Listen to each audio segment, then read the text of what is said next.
তো 1 বছর পর আসছেন কেন কোর্টে? পাইলট, একটা সমস্যা হচ্ছিল যে আমরা যখন পড়েছিলাম তখন আমাদের পেছনে পেছনে সমস্ত লোকজন থাকতো আর কি, মানে এই সিন্ডিকেটের গুন্ডারা পেছনের মধ্যে স্টকিং করতে, ফলো করতো। যার ফলে আমি কোর্টের মধ্যে আসতে পারতাম না, মানে কোর্ট কেন, যে কোনো জায়গাতে আমরা যেতে পারতাম না। আমাদের যাতায়াতের উপরে একটা মানে রেস্ট্রিকশন চলে এসেছিল। যার জন্য আর কি নিজেদের প্রাণ বাঁচানোর তাগিদে এবং প্রাণের উপরে যাতে কোনো হামলা না আসে, এটার জন্য আমি ওয়েট করেছিলাম। কিন্তু এই রিসেন্টলি যে অপারেশন সিঁদুরটা হয়েছে সেন্ট্রাল গভর্নমেন্টের থেকে, যে পুলিশের আনাগোনা শুরু হয়েছে ওই বাংলাদেশিদের বা পাকিস্তানিদেরকে ফেরত পাঠানোর জন্য, এখন দেখতে পাচ্ছি যে এখন এই টকিং বা ফলোইংটা এখন বন্ধ আছে। তো এই জন্য এখন আমি মানে সাহস করে আপনার কাছে এসেছি।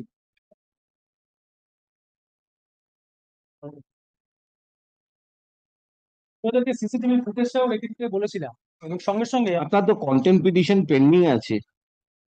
ইয়েস, হুম। ইয়েস, জাস্টিস শম্পা সরকারের ঘরে। তো আপনি ওখানে পার্সু করুন, এইখান থেকে অর্ডার কি করে হবে? কন্টেম্প পিটিশনটা পেন্ডিং থাকতে পারে, সেটা তো মিউনিসিপাল ম্যাটার, এবং উনি বলেছেন যে পুলিশ মানে সংক্রান্ত যাবতীয় জিনিস আপনাকে পুলিশ কোর্ট থেকে নিতে হবে। আমি এখান থেকে কোনো অর্ডার পাস করবো না। আর অ্যাপ্রিহেনশনের ভিত্তিতে ইয়ে হয় না, অর্ডার পাস হয় না। সেম প্রিন্সিপাল তো এখানেও, অ্যাপ্রিহেনশনের ভিত্তিতে কোনো অর্ডার পাস হয় না। হ্যাঁ, ঘটনা তো ঘটেছে, ঘটনা তো ঘটছে, অ্যাপ্রিহেনশনের মধ্যে তো জিনিসটা আটকে নেই। আপনার ইনসিডেন্ট কোথায়, আপনার কমপ্লেন্ট কোথায়?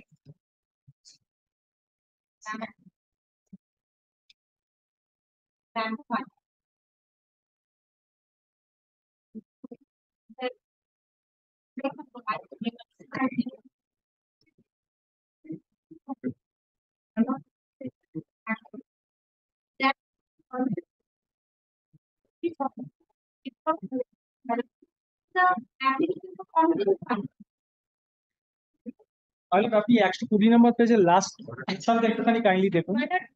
When we went to Lecton police station. এটা 2024-এর ম্যাটার, এই আপনি যে ইস্যুটা বলছেন 2024-এর। হ্যাঁ, তো আপনি তো এটা মেল করে করবেন 2024-এ। মানে হ্যাঁ, যেদিন হয়েছে সেদিনই করেছি আমি। যেদিন ঘটেছে আমাদের সঙ্গে সেদিনই করেছি। টাইমটা দেখুন, 3:04 AM।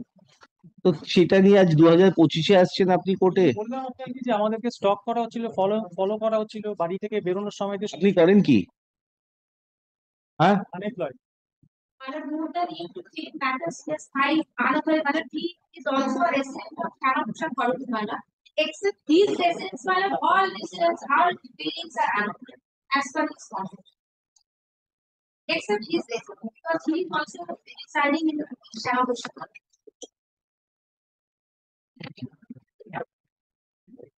আপনার এতগুলো রিট পিটিশন পেন্ডিং, আমি পুলিশকে ডাইরেকশন দিতে প্যারালাল অর্ডার্স হয়ে যাবে। পাইলট, আপনি দয়া করে শুধু একটু 120 নম্বর পেজের লাস্ট পোর্শনটা একটুখানি কাইন্ডলি। না না, সেটা আপনার, সেটা সাবজেক্ট ম্যাটার আপনাদের affidavit. Is this writ petition disposed of WPA 28022 of 2023? Pending আছে। While there was a direction for exchange of affidavit.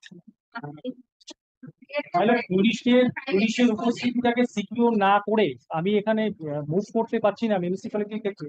কারণ মিউনিসিপ্যালিটি এবং পুলিশ দুজনেই ইন্সপেকশনের সময় মানে ইয়ে করছে না, মানে পুলিশ থাকছে না। Duty of the municipality. এবং এবং মিউনিসিপ্যালিটি পরিষ্কার করে দিয়েছে যে বা পিটিশনারের সুরক্ষার দায়িত্ব তাদের। আপনি এটা এই কোর্ট, যে কোর্টে এটা টু, আপনার অ্যাফিডেভিট এক্সচেঞ্জ হয়ে গেছে এইখানে 28 জুন 2024 আপনার এফিডেভিট দিয়েছেন। আপনি এফিডেভিট রিপ্লাই দিয়েছেন। জাস্টিস অমিতা সিনহা কোর্টে হ্যাঁ হ্যাঁ। কোন তো রকম আপনি ইনসিডেন্ট গুলো ওখানে আনুন, আপনি এইখানে আনছেন কেন? পুলিশের মানে পুলিশটা প্যারালালি হতে পারে না, police in aid of the illegality in municipal work. বোঝার চেষ্টা করুন, আপনার পারপাস তো এই নয় যে পুলিশের সাথে সাথে ঘুরবেন, বা পুলিশ আপনার আপনার আপনি একটা ইস্যু তুলেছেন রিগার্ডিং ইলিগালিটি।